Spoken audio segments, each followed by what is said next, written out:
Hi guys, here today to speak to a lady who actually does a lot of work in the community. Introduce yourself. Okay, so my name is Leigh and I am the CEO and founder of HABS Strength in Mind. What does HABS stand for? So HABS now stands for Hope, Achieve, Believe, Succeed.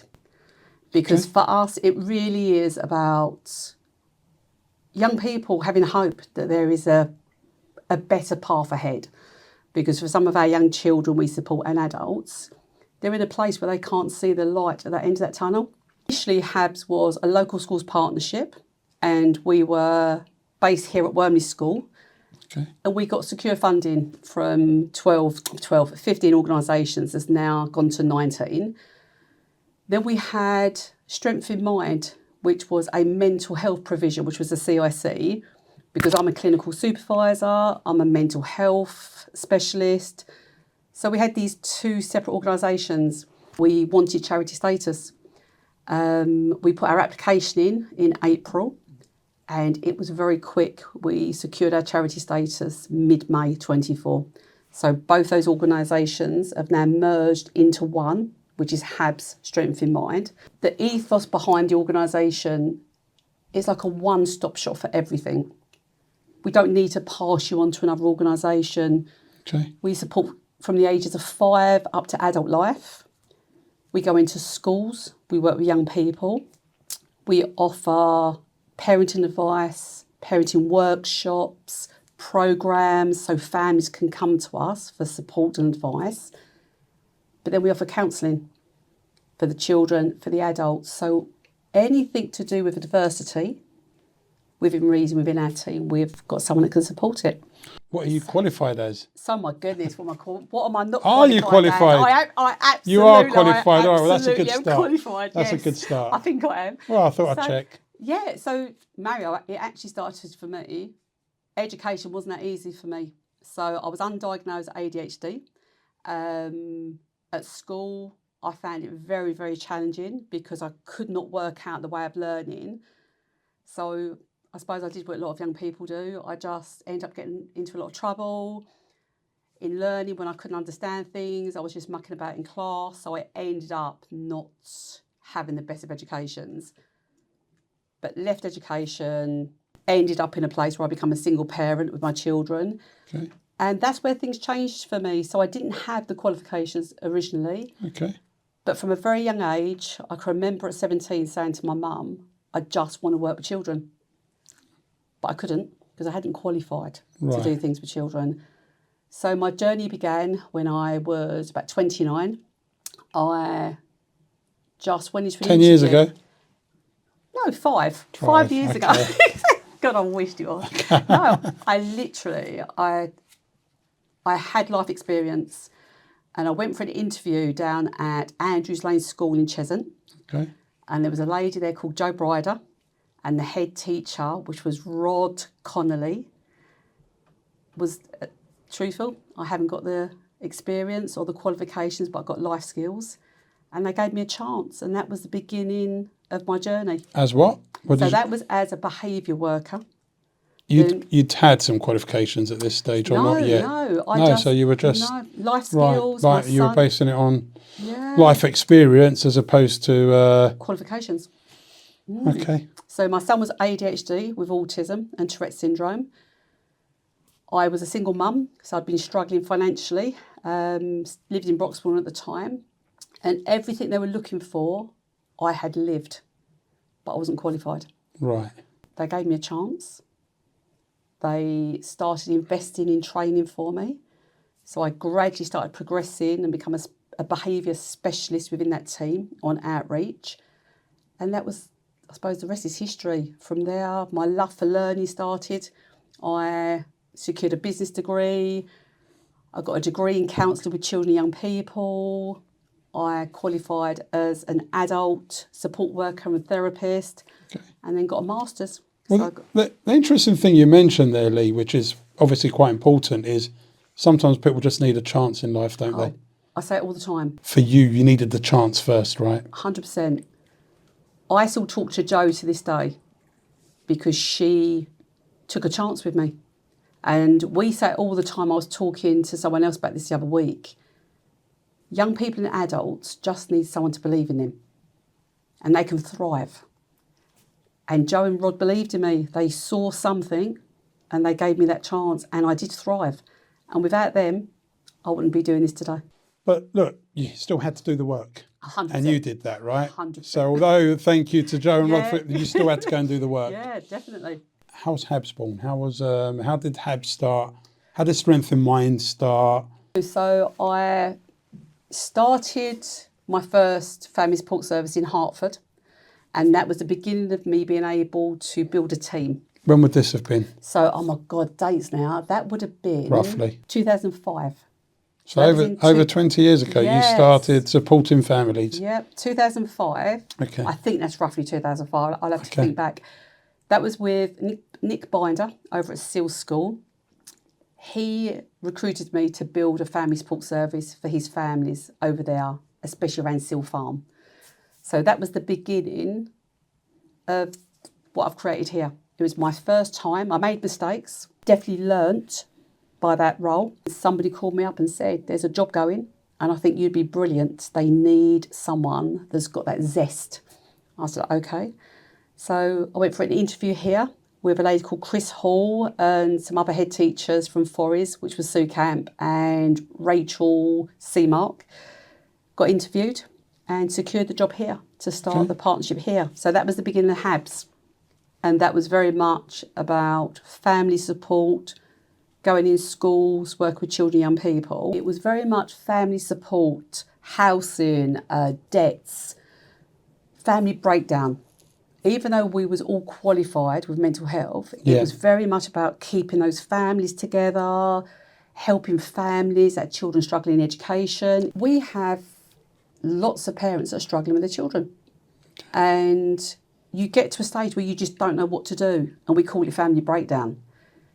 We would try and go in early, Mario, and support the children, the mums, the dads, to just work out what's going on with that young person, to keep that young person in education. And that starts with the families. So we'd go into the family home. We would ask families to come on workshops and parenting programs. We will support them for weeks, months, some families over a year, until they get to a place where they feel they can let go of us in a way and move on without us. But the core of everything we do is that young person. There are kids that do struggle to get into school. There's more now because of COVID. Yeah. So we have got so many children now on our caseloads for the family support service and the counselling provision. Children are just not able to get in school. We call it EBSNA now. So emotionally based school avoidance. It's been huge since COVID because of the anxiety that come with COVID. But that wasn't enough for you, was it? Just supporting them. That's where Strength in Mind started. No, so we saw a rise in mental health. In 2017, we thought we was in a mental health crisis. Little did we know COVID was coming. So we created Strength in Mind, which was very much just a counselling provision for children and adults. So we run them side by side. And we absolutely worked both organisations supporting each other, but there were definitely standalone organisations working side by side. And we was in schools, working with children, most of it funded. So we'd get funding from different organisations to go into education.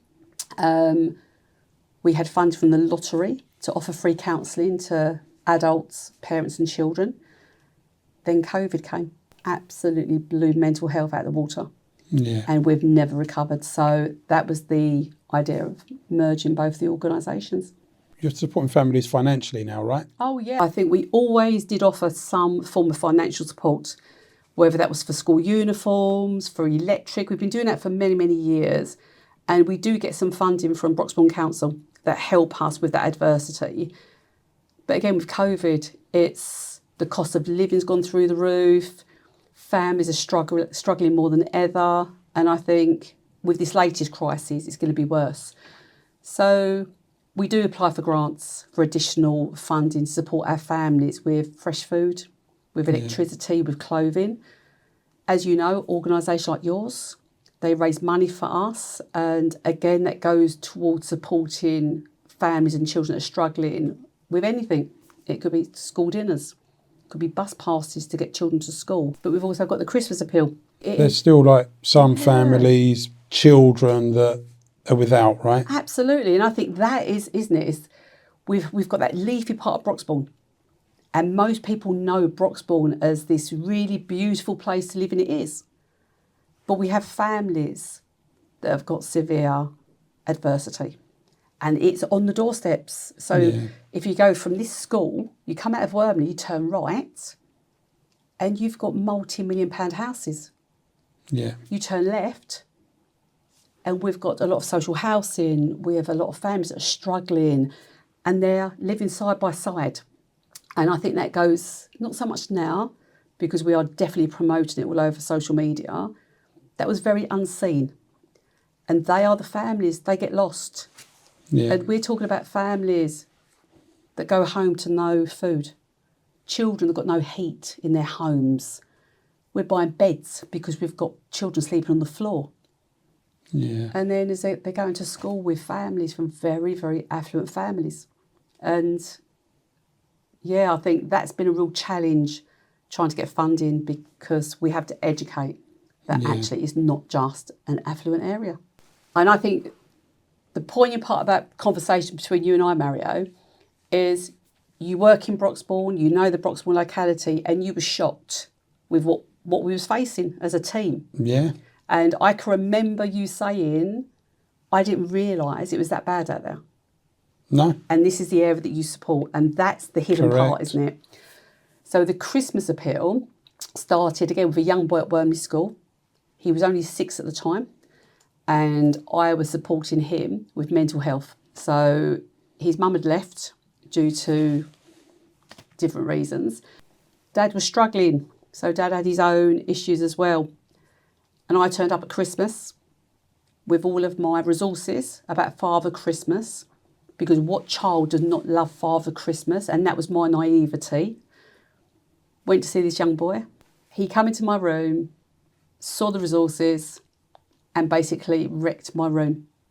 And I had no idea why. And he walked out and he wasn't very happy, very distressed. And I did not understand what I'd done, had no idea.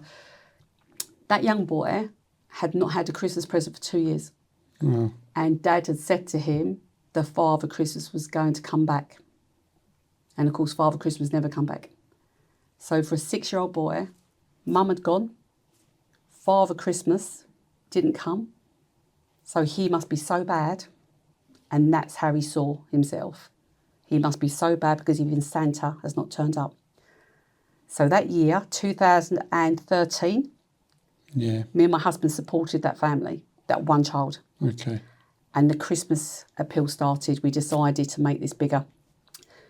In 2025, we delivered 740 sacks of presents to children. I think we fed over 150 families with a voucher, a fresh food voucher. We gave utility funding to our most vulnerable. How much money is that?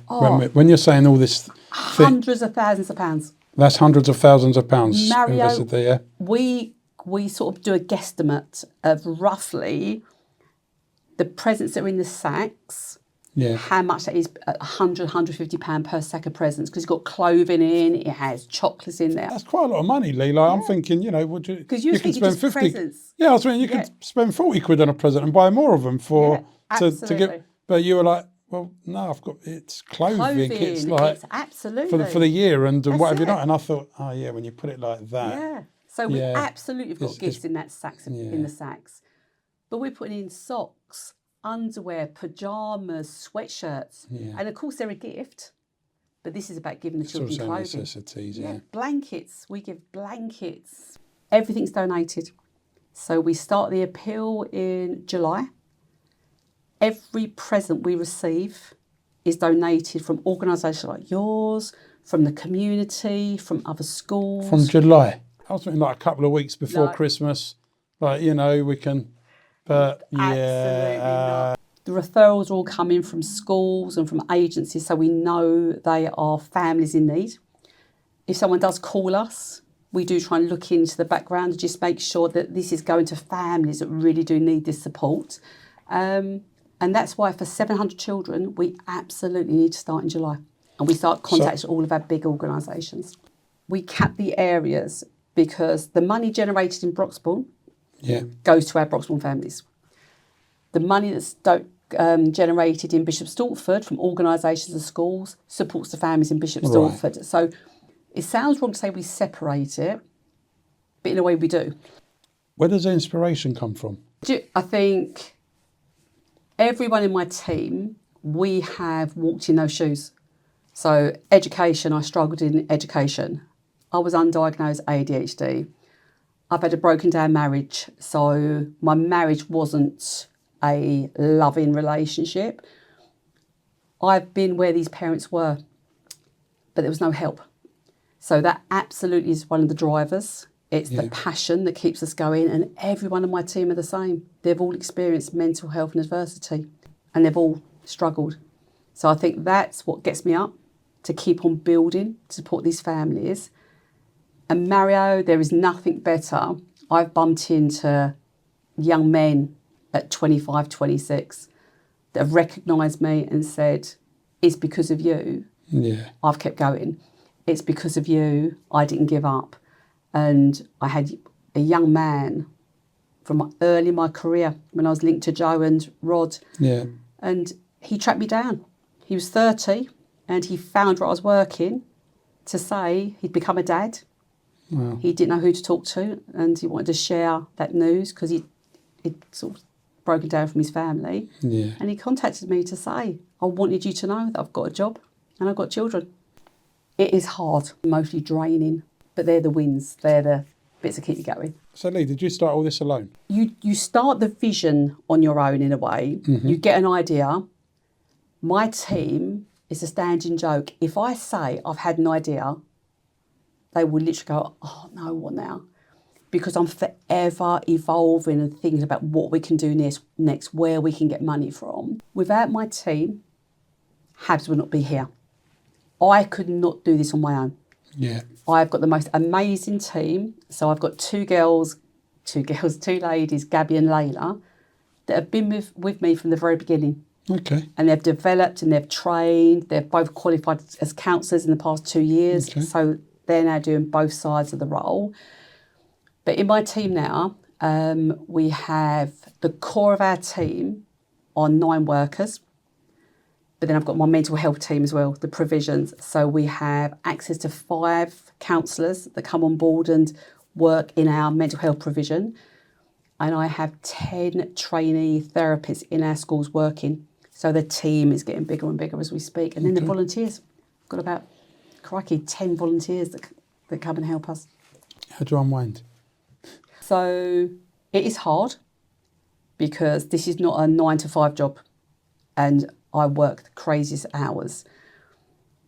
I've got the most amazing husband that supports everything I do. I've got 3 amazing children. Yes, I've got my grandchildren. I've got 3, I suppose, step-grandchildren as well. They're my life. So time with them is absolutely where I unwind. I've just got back into horse riding recently. So this morning, before my day job, I'm down in the stables riding. Nice. And exercise, of course. I'm always doing exercise for my mental health. So there's different layers, I suppose. I've got my family time, I've got my exercise, I've got my me time, which is my horses. I remember we were having a chat.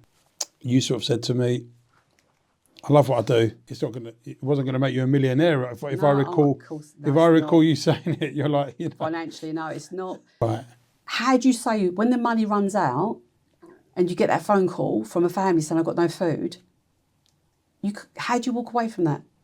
So I've definitely learned to stop because I would go out and spend hundreds on families with my husband's consent, of course.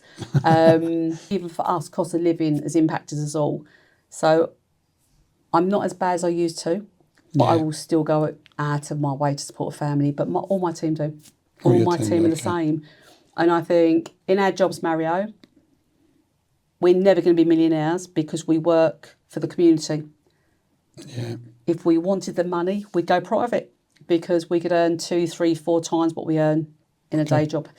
It's not about the money. It's about those vulnerable children giving something back. That's my passion.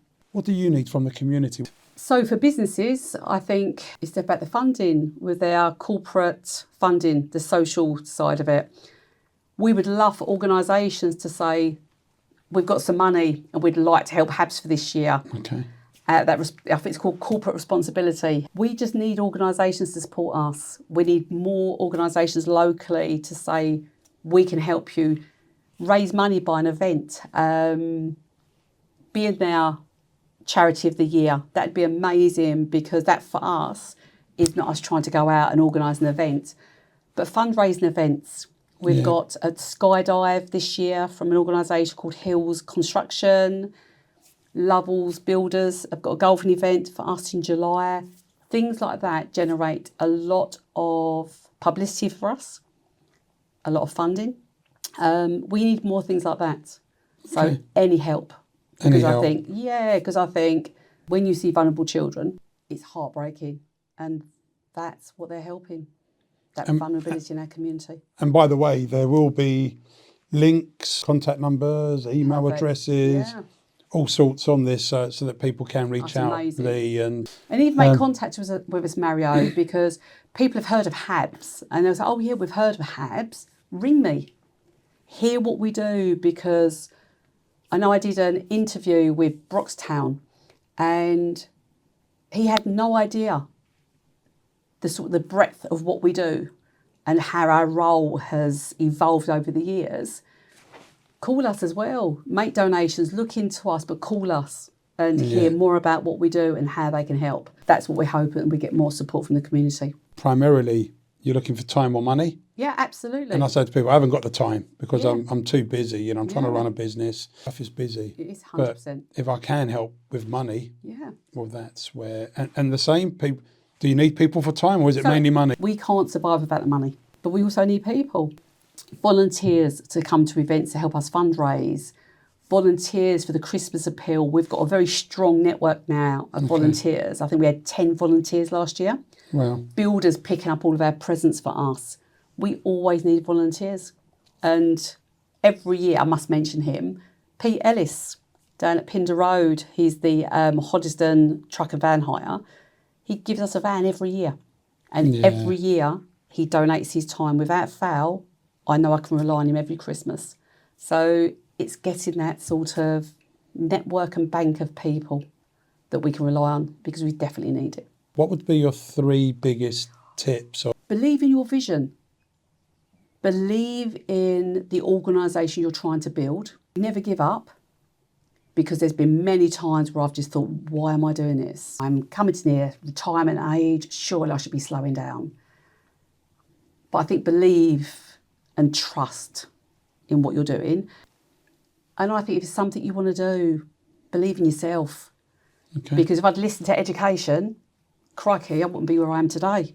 And I think it definitely is. Believing in yourself, believe in your vision, and never give up.